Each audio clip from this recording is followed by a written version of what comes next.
திருப்பாவை பாசுரம் 15. இந்த பாசுரத்தில் ஆண்டாள் தன் தோழியை மென்மையாக எழுப்புகிறார். மார்கழி விடியற்காலம் வந்துவிட்டது, எல்லாரும் இறைவனை வழிபடத் தயாராகி நிற்கிறோம் என்று நினைவூட்டுகிறார். குளிர் இருந்தாலும் அன்போடும் பணிவோடும் எழுந்து வரச் சொல்கிறார்.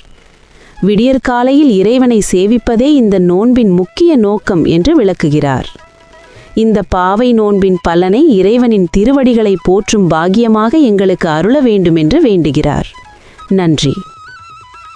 ஒரு மந்திரம் இப்ப தர அன்பானவர்களே, வருகின்ற 30ஆம் தேதி சொர்க்க வாசல் திறக்கக்கூடிய அந்த நாள்ல, அதாவது டிசம்பர் 30ஆம் தேதி, கையில் துளசியை வைத்துக்கொண்டு 11 முறை இந்த மந்திரத்தை எவர் ஒருவர் சொல்லுகின்றாரோ நிச்சயம் அவருக்கு ஸ்ரீமன் நாராயணரின் பரிபூர்ணமான அருள் கிடைக்கும்.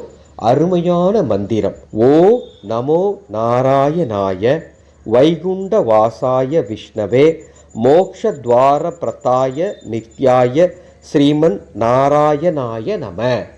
மந்திரத்தினுடைய பொருள் என்ன தெரியுங்களா?